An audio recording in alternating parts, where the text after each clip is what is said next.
This is just a point after on Fernando Mendoza. So Mendoza rides off into the sunset, as a lot of college football fans wanted, and he gets the full quarterback honeymoon experience, likely honeymoon experience of Heisman, national championship, and number 1 overall pick. It's presumed he's going number 1 to the Raiders. I would be shocked at this point if they took any other quarterback at number 1. I think they'd probably be making a mistake. So you can almost lock that in right now.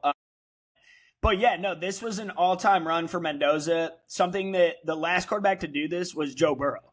If you remember in 2019, Burrow won the Heisman, national championship, and then number 1 pick for the Bengals. Mendoza's doing the same. He's the first quarterback to pull it off since. Pretty impressive stuff. There's no doubt in my mind he's going to be a successful QB for the Raiders, and I'm all in on him at the next level. I mean, he showed so much poise, passion, and just overall, just bravery, athleticism, strength, charisma, you name it. All the words. He's a franchise leader, winner, accurate, good decision maker, and the play of a lifetime on 4th and 5 to run it in. He said in an interview post-game, Fernando did, that was not a designed run. He was planning to throw that football, and then a split second made that decision to run up the middle, and then eventually dove in for the touchdown. Just all-time heroic stuff right there. Looked like Josh Allen on that play. I'm not going to lie to you. He's got a similar build. He's 6'5", 240, big, strong build like Josh Allen. I think he's more of the Kirk Cousins, Joe Flacco, Dak Prescott prototype of quarterback, because I don't think Mendoza is going to use his legs like Allen does at the next level. But that was kind of what he looked like in that game last night. A little bit of Josh Allen just kind of laying his body on the line in the play of a lifetime to ultimately seal the national championship for Indiana. Some thought they should have done it again on the final 4th and 5 with 2 minutes to go.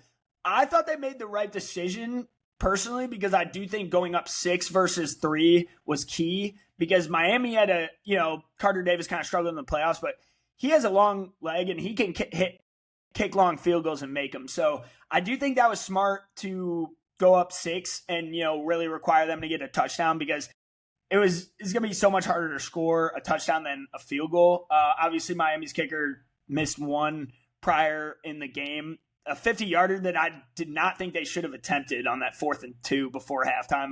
Thought that was the wrong decision by Cristobal. Thought he should have handed the ball off to Fletcher one more time to get another few more yards on 4th and 2. And if you don't get it there, I think that's okay, and you're going into halftime still down 10 only. But either way, worked out for Indiana. The 3 points was needed. Obviously, Miami only got to the 44-yard line, so they didn't really even get into field goal range anyway, but they came close, and I think they would have played it differently had Indiana not attempted a field goal. So I thought it was the right decision by Curt Cignetti, but it was only because of that false start on the 2nd and 1 by Carter Smith, who is the best left tackle in college football. I believe he had the highest PFF grade among all tackles in the FBS this season. So just an elite left tackle, one of their best players. And for him to make that error in that critical moment, that almost cost Indiana the national championship,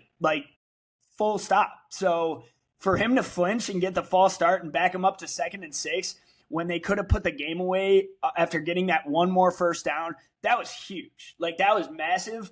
And you saw Beck on the sideline, you saw him wake up, because it looked like they were down and out, and Miami thought they weren't even going to get the ball back with a chance. And then he did. And then, obviously we know what happened with the final drive, the interception by Beck. But yeah, no, I thought the field goal was critical there. And I did think they made the right decision ultimately.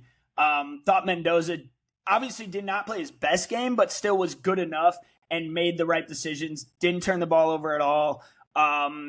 Did not, ran the ball in for the touchdown, threw one touchdown pass as well. So great stuff out of Mendoza. That's a tough defense. The Bain and company and Mesidor, they still got home to him. I believe they sacked him once.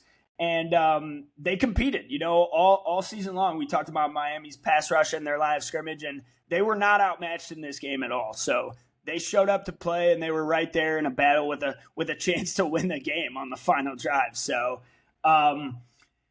happy for Mendoza. Congrats to him and his family. I love when they keep showing him and his family. It's awesome, an awesome storyline. Him being from Miami and getting to come back home and play that game and win that game in front of his high school fans, and that was pretty awesome. So congrats to him. I'm wishing him luck in the next level, and there's no doubt in my mind I think he'll be a great choice for the Raiders at number 1, and I think he can turn that franchise around. So Tom Brady was on the field last night watching him up close, so that's going to be his new franchise QB, owner of the Raiders, Tom Brady, that is. So very good career. That'll undoubtedly be his last game in college. What a season he gave us.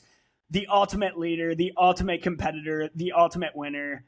I can't get enough of his interviews. I love him. I was not high on the guy coming into the season, but he's totally won me over, and he's made a fan out of me. So I'm all in, and really, really, really loved what I saw last night.